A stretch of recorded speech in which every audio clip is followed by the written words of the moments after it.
The human homeworld, a ball of rock and water and mud deemed unimaginatively Earth, had been surprisingly difficult to find.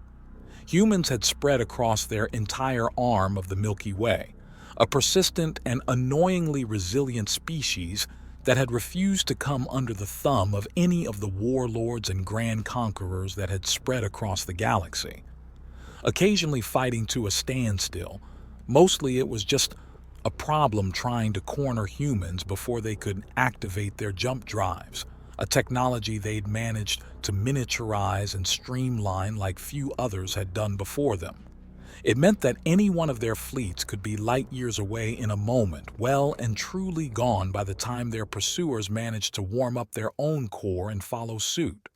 So when Retar the Magnificent began her campaign of conformity and unity, she had designated an entire task force of her armada to simply cornering and quelling the humans, seeking to bring them under her rule peacefully if possible, but completely regardless of the cost. So the task force had ventured forth, but upon reaching the outskirts of the human colonies, they found nothing there. No signs of damage or destruction. In fact, everything seemed to be in good repair. Fields still had crops, larders were still stocked, factories were still running, although most of those were automated to the point of only having a few living supervisors at any given time anyways. But no humans. Even the animals the humans kept as companions, a thought that made most right-thinking species in the galaxy shudder with revulsion, seemed calm. In previous experiments, it had been found that these creatures, especially the ones known as dogs, could become agitated or even violent when separated from their humans for a prolonged period of time. But the ones the exploratory teams found running among the abandoned colonies and empty cities were happy, cautious of outsiders and intruders, of course, and some injuries were sustained as a result, but lacking the basal fear response they had seen when separated from their prime companions. But still, no matter where they looked, no matter how many rocks they overturned, no sign of humanity remained. No real progress was made until they'd reached Earth itself, an unarmed transport barge with a few dozen researchers on board landing on the planet's surface. There, the story was much the same as the rest of the galaxy. Clear signs that it seemed like humanity had been there just mere minutes before, but had since vanished, not a trace to be found. A sense of a pervasive unease began to spread amongst the researchers. It grew as clues continued to be scarce as to what had truly happened to humanity, until one of the more experimentally minded sociologists in the group began to run surveys amongst the researchers. At first written off as a waste of time, some disturbing patterns began to emerge. The test was simple, providing a small nutritional supplement additive as a treat before depriving the research subject of it shortly afterwards and gauging their response based on not getting what they had expected. As anticipated, the reactions were the normal range of frustration, discontent, and anger. But also included in those questions was a question of how they felt not having found humanity.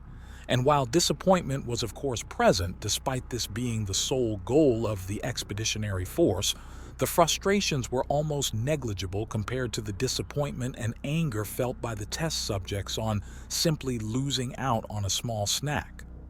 This caught the attention of the leads of the research force, and another round of tests was ordered, finding consistently similar results. But before further follow-up studies could be performed, tragedy struck as the researcher leading the surveys tumbled from the edge of a tall building, falling to their death on the mossy concrete below. After an appropriate period of mourning, the research pressed on, the curious surveys falling out of interest as renewed work began, looking for some sign of where humanity might have left to. While there were great shipyards for spacefaring craft, nothing was of the size and scope that would be needed to evacuate even a single planet, let alone all of humanity's off-world holdings and stations. Still, some clues were found. There were researchers that said they had found written documents mentioning something about a Project Oublié, but when they went to take further notes, the writings had disappeared. Ritar had become impatient with their lack of progress, for humanity was the only major faction not under her control in this entire sector of the galaxy, and her armies on the distant frontiers were making significant headway into the other empires that ruled across the cosmos. The military commander who was sent to oversee the project and hasten their work was found dead in his office, clear signs of foul play as he had been strangled with the very whip that once hung at his belt. This infuriated Ritar the Magnificent, for her rule was one of unquestioning devotion and harsh penalties for disloyalty. She showed some degree of mercy by sending merely a squad of enforcers to torture those they deemed responsible for the assassination, while allowing the rest to go on with their work. But within hours of them setting foot on Earth, the enforcers met unfortunate fates, falling off of high ledges even where safety railings had been established, weapons malfunctions that resulted in clean shots through craniums and spinal columns, and the replacement commander likewise becoming entangled in his own whip. He was alive, but humiliated as he had to ask help from his lessers in freeing and untangling him. Security tapes and footage were evaluated for any signs of foul play, but nothing untoward was noticed, simply poor luck and happenstance leading to the deaths of over a dozen elite soldiers. It was under these bleak circumstances, as further troops were sent to reinforce the infuriated commander, that one of the junior researchers noticed what they had at first ascribed to be an anomalous item. It was a small, multicolored ball, a child's toy to any species, but one that for some reason seemed omnipresent. At first it was assumed it was simply a mass-produced item, one of thousands or millions of such toys meant to entertain small and young minds, but others reported never seeing two of them at the same time. It was only one ball, but one that seemed to show up in lockers and on tables, and even occasionally in the pockets of their uniforms, as if it had fallen from an otherwise empty shelf overhead. Curiosity mounted until the toy was brought to the attention of the commander, who dismissed it with a snarl, throwing the offending item a great distance. When the researcher went to recover the artifact, they found it had impacted a wall at great speed, cracking open along a purposeful seam in the plastic structure. Within was a small, foil-covered human delicacy, a food referred to as chocolate, made from a dried and refined bean paste and sweetened with a glucose additive. While technically edible, it wasn't an especially desirable foodstuff for the researchers.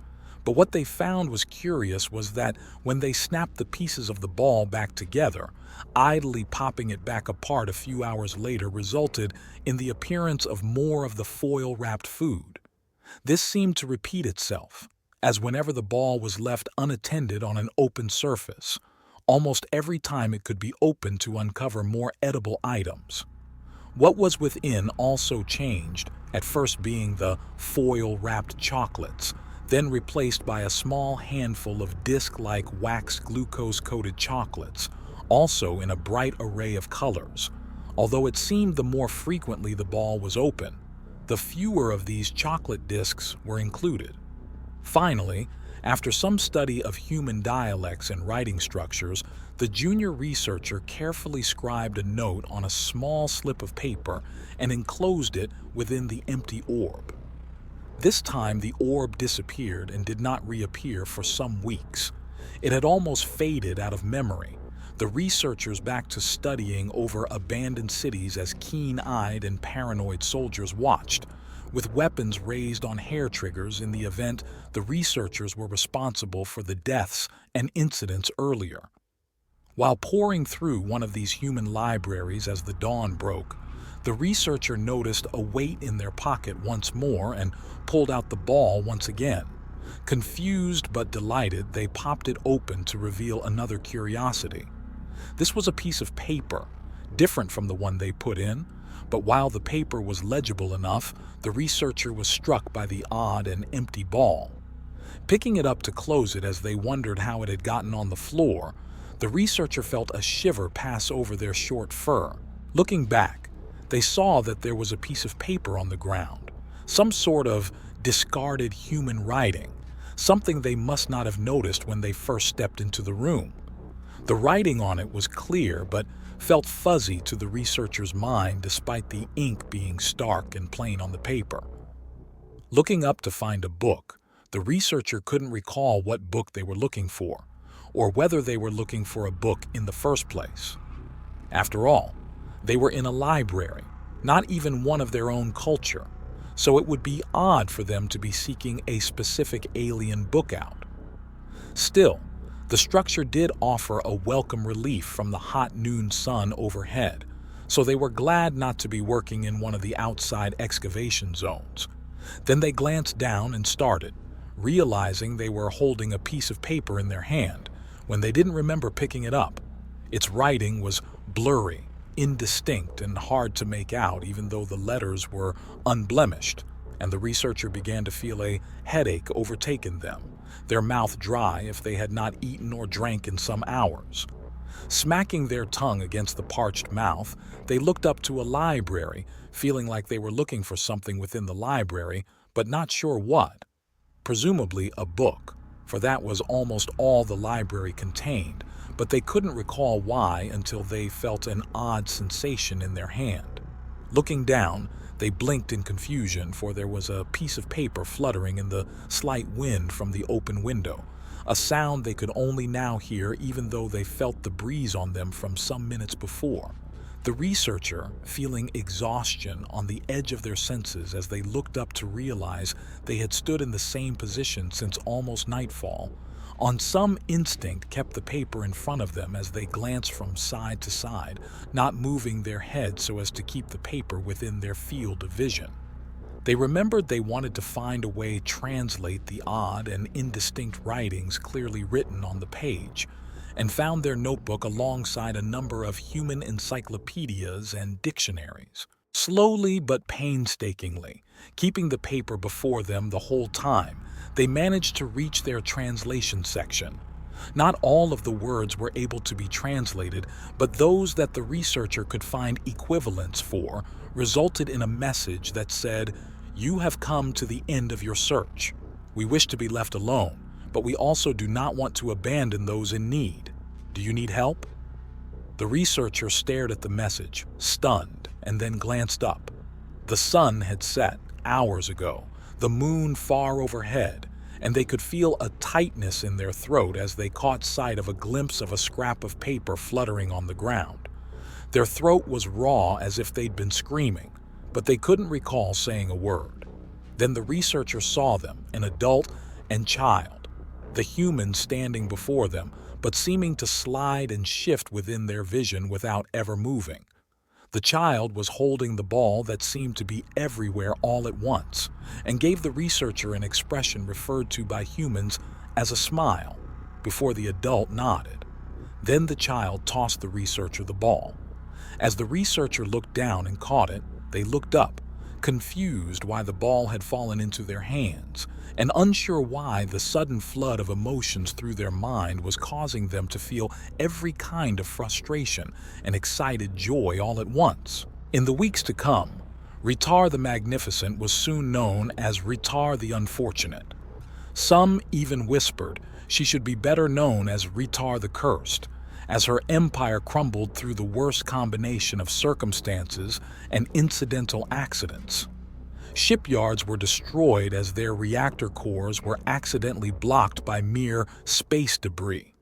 Countless politicians and military leaders perished, some by their own hand, others by falls, equipment malfunctions, and on one notable occasion, an explosive decompression of an entire political delegation thanks to an unfortunate micrometeoroid burrowing a hole through the side of a shuttle. In all, it was scarcely 2 years later before Ritar the Unfortunate's reign ended, the queen herself having leapt in despair from her balcony, although some onlookers claimed that her actions as she did so were strangely stiff. Still, with her demise, the empire crumbled, replaced by nation-states and minor leaders, each trying to carve out some measure of stability from the loss of a dictatorship. And for one researcher in particular, they kept until the end of their days a small toy, a colorful plastic ball, on their mantle, a memento from the days before humanity was forgotten.